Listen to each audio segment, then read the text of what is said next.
Perkenalkan, nama saya Ripka Tirasa Jaji. Saya dari Universitas Nusa Cendana, Fakultas Keguruan dan Ilmu Pendidikan, Prodi Bimbingan dan Konseling, kelas B semester 3. Hari ini saya akan membahas mengenai teknik-teknik dasar komunikasi konseling. Sebelum kita masuk ke dalam topik pembahasannya, saya akan menjelaskan lebih dahulu definisinya. Konseling merupakan suatu proses komunikasi antara konselor dengan konseling. Sebagai suatu proses komunikasi, konseling melibatkan keterampilan konselor dalam menangkap atau merespon pernyataan konseli dan mengkomunikasikannya kembali kepada konseli tersebut. Agar proses komunikasi tersebut efektif dan efisien, maka konselor hendaknya memiliki kemampuan dalam memberikan bantuan terhadap konseli. Salah satu kemampuan tersebut ialah keterampilan berkomunikasi dengan konseli. Dalam berkomunikasi dengan konseli, konselor seharusnya menggunakan respon-respon yang fasilitatif bagi pencapaian tujuan konseling.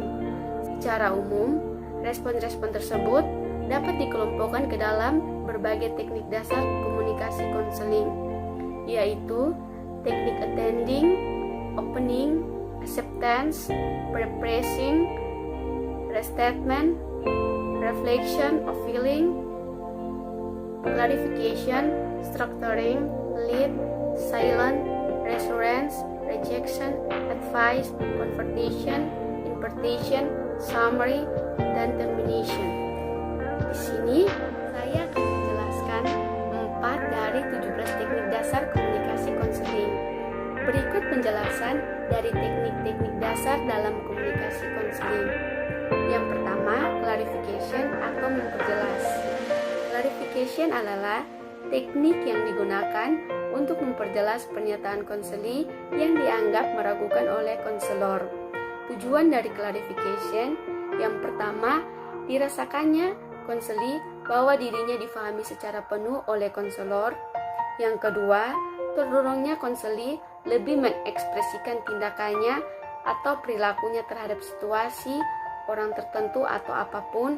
Dan yang ketiga, diperolehnya pemahaman gambling dan benar atas sikap dan tindakannya. Contoh dari teknik clarification konselor atau anak murid, saya pernah meminjamkan buku catatan kuliah pengembangan pribadi konselor kepada Rizky, tetapi ia tidak mengembalikannya lagi kepada saya. Kemarin adiknya Rizal, ia mau pinjam buku catatan kuliah komunikasi antar pribadi kepada saya. Saya tidak memberikannya, Bu. Dia kan adiknya Rizky. Sudah tentu dia juga tidak akan mengembalikan buku yang dipinjamnya itu kepada saya. Konselor atau saya, dengan kata lain, Anda menyamakan Rizal dengan Rizky.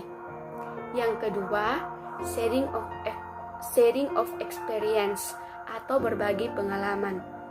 Berbagi pengalaman adalah pernyataan diri konselor dalam upaya menghayati pengalaman konseli.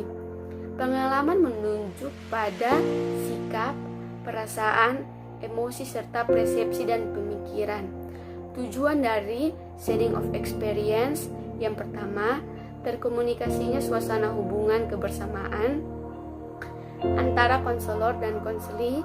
Yang kedua, diketahuinya oleh konseli bahwa konselor benar-benar merasakan secara akurat dunia konseli. Konselor mampu melihat sesuatu sebagaimana konseli melihatnya. Dan yang ketiga, diketahuinya oleh konseli pengalaman saat konselor dalam proses konseling. Contoh dari sharing of experience konseli atau anak murid, akhir-akhir ini saya tidak diikutkan olimpiade oleh guru saya di sekolah, sehingga saya selalu menyendiri. Konselor, saya merasa kecewa atas perilaku guru saya. Teknik yang ketiga, lead atau memimpin. Lead adalah ungkapan verbal konselor yang secara khusus berminat mengarahkan perhatian dan pembicaraan konseli pada alur pembicaraan yang dikehendaki menurut proses dan isi bahasan konseling. Tujuan dari lead yang pertama, terbukanya konseli memulai diskusi isu penting. Yang kedua, terhindarnya konseli dari pembeberan detail yang kurang relevan. Yang ketiga, ditemukannya konseli gagasan pembicaraan tertentu. Dan yang keempat, terfokusnya pembicaraan menurut proses dan alur konseling.